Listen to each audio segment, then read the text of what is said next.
I've been in bow hunting camps, at duck hunting retreats, and on wilderness canoe trips where an intentionality to discuss profound topics with other men has taken the experience to a different level. There's something about this recipe, outdoor adventure, hanging with other guys, and discussing biblical content that explodes on the taste buds of the soul and satisfies its cravings. This segment starts with Sam and I looking for fish while we move camp a few lakes and portages away, and ends with some thoughts on what men were designed to be. We invite you to come along for the ride. It's morning of day 2. This is kind of going to be our make hay day. We're going to try and go maybe 10-12 miles, 5 portages, fish along the way, see if there's any spot where we really do catch fish. If so, we'll stay there. If not, we're going to try and make it, about 12. On our way out, we decide to hit up the spot we had caught lake trout at the night before.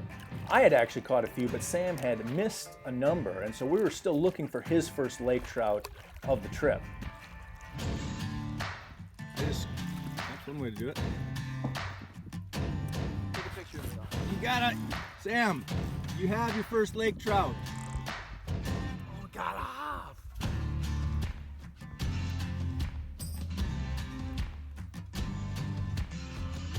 Is it? Yeah, that is a good one.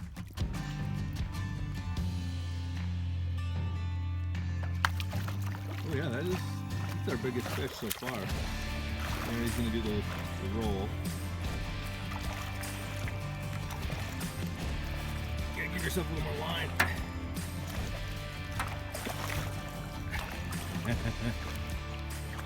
Landing fish without a net makes for adventure. He's just gonna. That's a good fish. That's our biggest one, I think, without a doubt.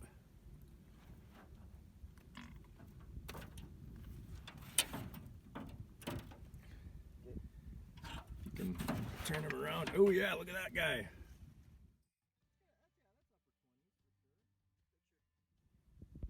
Here we go, buddy.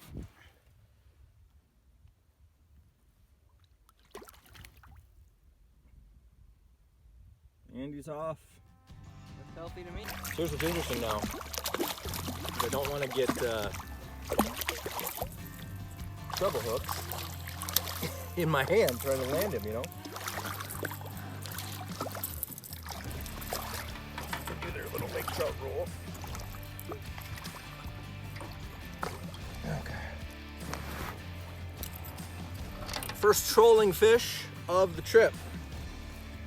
Nice, cute little lake trout. Cute little lake trout. Cute little lake trout. And he really got it in his side of his mouth. That's cool.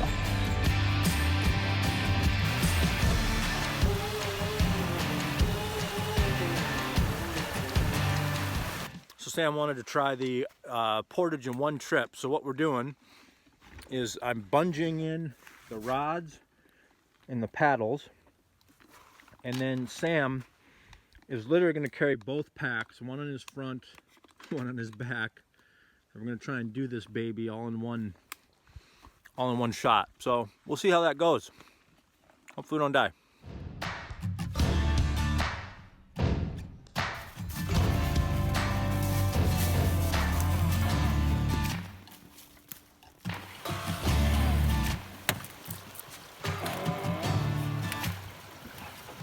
So we're fishing at one of the sets of rapids, and I'm just kind of bouncing my jig head down the rock to get into some of the deeper water.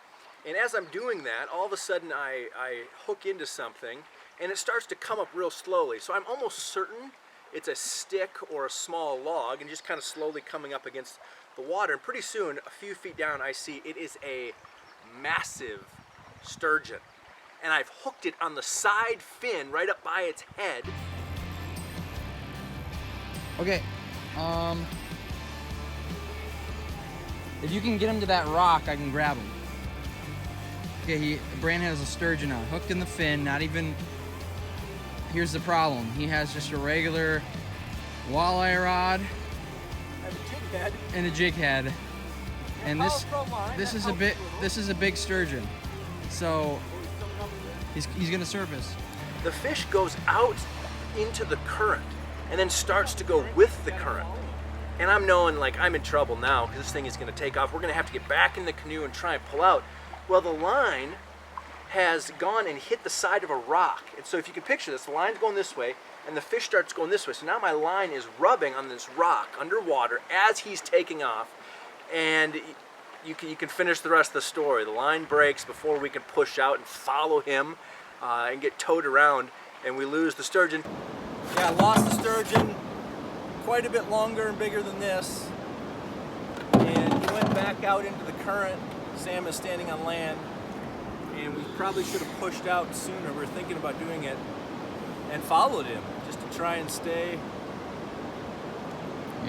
with it. We were 2 seconds away from pushing out, and then it broke. Well, you can't win them all, I guess. As much as a wilderness sturgeon would have been unreal, we'd go through one more portage and pull into a small pool where we hit some of the coolest looking walleyes I've ever seen in my life.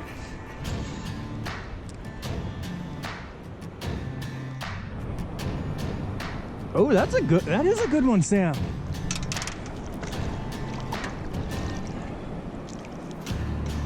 Sam, that's a good one.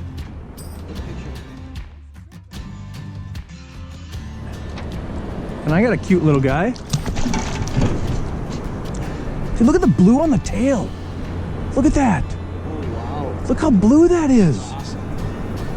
Right so here, far, this is the biggest one. Some bites. That's a decent sized one there. He has a very unique bluish tint to his fins. Yeah, look at his tail.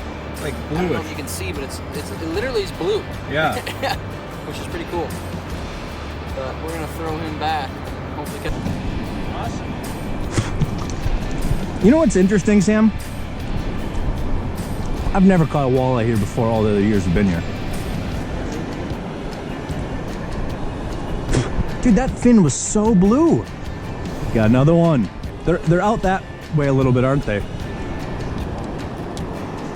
I do have the GoPro going too.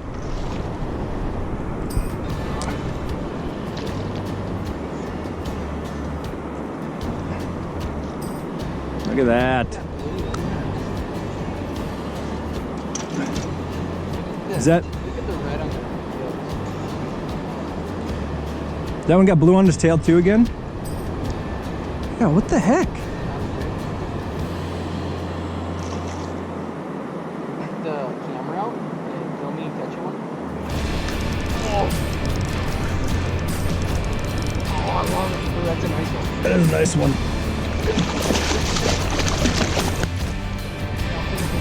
It's like, yeah, why cast out when you can just get right down by the boat almost? Now there's a lot of trips I do not catch one.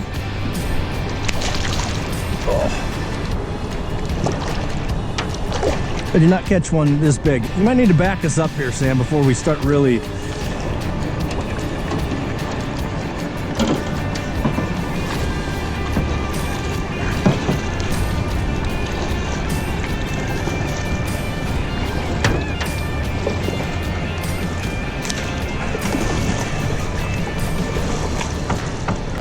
There, yeah, it's, dude, right, most of the bites right out here.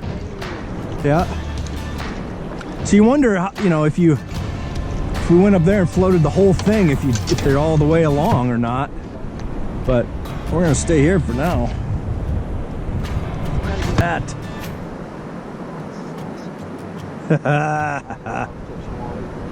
I do too. It's more fun than a trout because it actually takes some skill.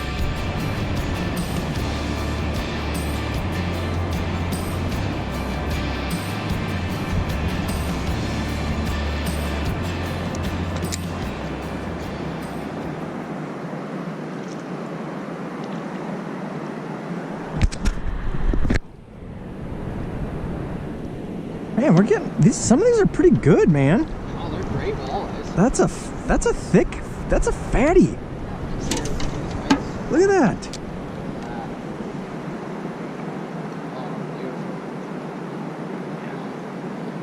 Kiss him. So it's like we do one portage across if we want to get in here. Interesting. My guess is they do.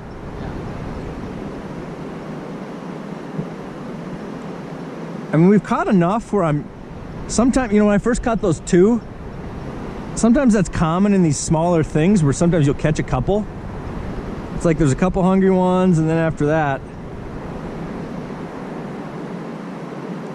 But now that we've been out here and caught a number of them,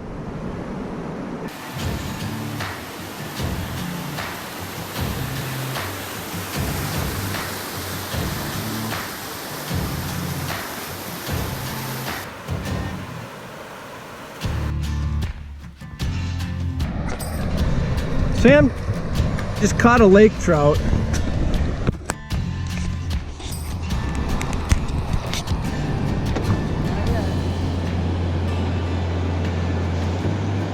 Oh, that's a beefy one. Let's see that thing. If you want to keep it, we can, man. Maybe we'll do fried lake trout. That's dark. He's dark. He's big? Yeah, it's a good one. He's bigger than this morning's. Not quite. You don't think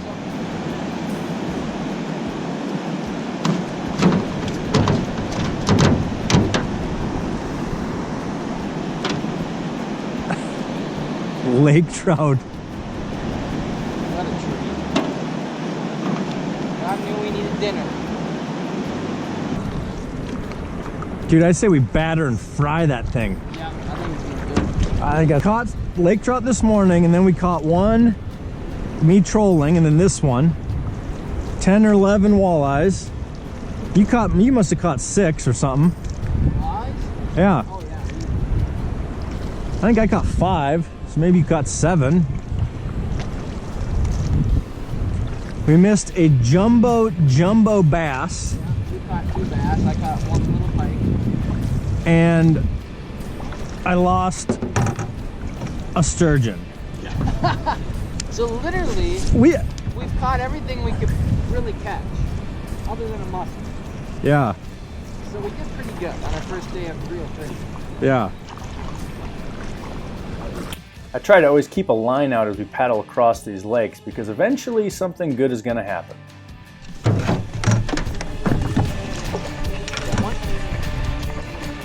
Yep.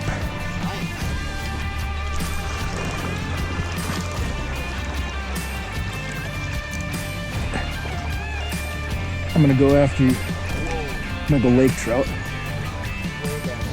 Yeah.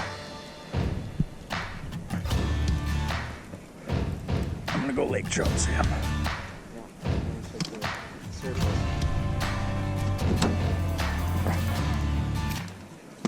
Did he get off? Or is he just coming with me? No, he's still on here somewhere. No, did he? Yeah, he's still on here.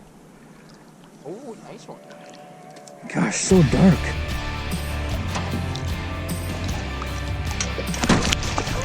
So we literally could catch walleyes here and lake trout here right now.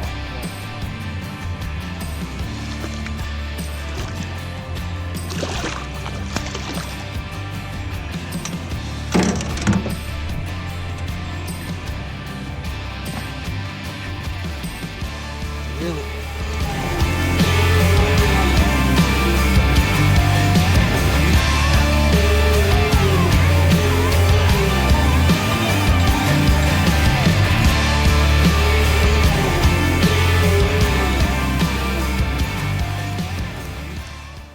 One of the aspects of masculinity that I've talked about with Sam is this idea that God created men, males, to be remembering ones. And here's where I get this. You go to Genesis 1:27, the creation account of man and woman. It says, so God created man in his own image. In the image of God, he created him. Male and female, he created them. Now, the Hebrew word for male, zadak, has this meaning, to remember, to call to mind. And so the Trinity, in creating men, had the idea to place a purpose and a responsibility upon males to be the remembering ones. And I would say we could break that down into 4 things that a man is really to remember. And if you remember in these 4 categories, you're pretty much going to cover the spectrum. So here's the first one, the promises of God. The second one would be the call or the commands of God. The third one would be the works of God. What has God done in the past? In salvation history, in our own personal lives, where we've seen Him show up. We need to remember that.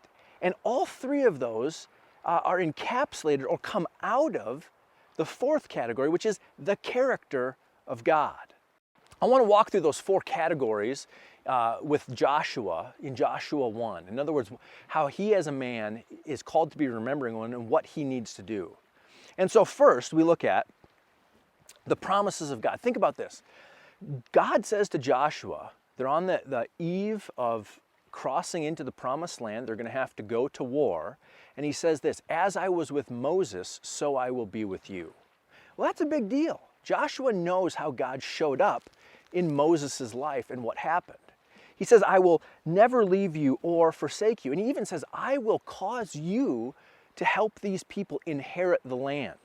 Right? So he has these promises to remember and to work off of.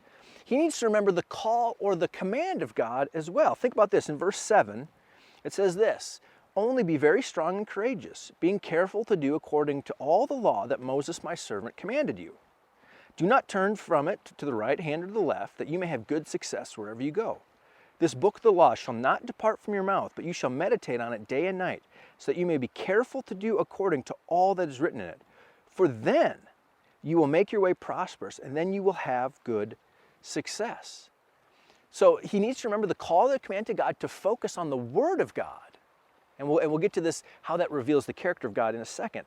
But he needs to remember also the works of God. So when I said earlier that God says, as I was with Moses, so I'll be with you, he says that to Joshua. Think about this. Joshua was called to go into battle against Amalek. Moses says, gather the men and go out to battle. And Moses goes and stands up on the hillside and looks down. And when he lifts his arms up, Joshua and his forces win. Think about that for a second. If you're Joshua, and Moses so much as keeps his hands lifted to heaven, God honors that and causes him to win in battle. And when his arms sag, they start to lose in battle. So they end up propping up his arms. Joshua, think about that. So Joshua would remember, man, God came through for us in our dire circumstances. And he's saying that as he was with Moses, he's going to be with me. Now, Joshua also would have witnessed the plagues in Egypt. You would have witnessed the Exodus and crossing the Red Sea. So he would know something about the powerful works of God on behalf of his people. But lastly, when I say, remembering the character of God, all these other things, the works of God, the call of God, the commands of God, the promises of God come out of who he is. So when God says, hey, remember and meditate on this book of the law that Moses gave, when we come to the law of God, what it does is it reveals God's character, what he's like. Especially what we see is his holiness. So when you read the law in the Torah, you realize that so many of these things are commands to keep people holy in the presence of a holy God.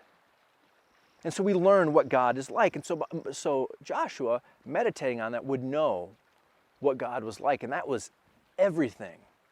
And then he was called to remember it. Join us for part 3, the Day of Sam. He'll talk about God's design for man in Genesis 1-3, after catching the biggest pike of his life that morning. Right there. That was awesome. Literally just got out of bed.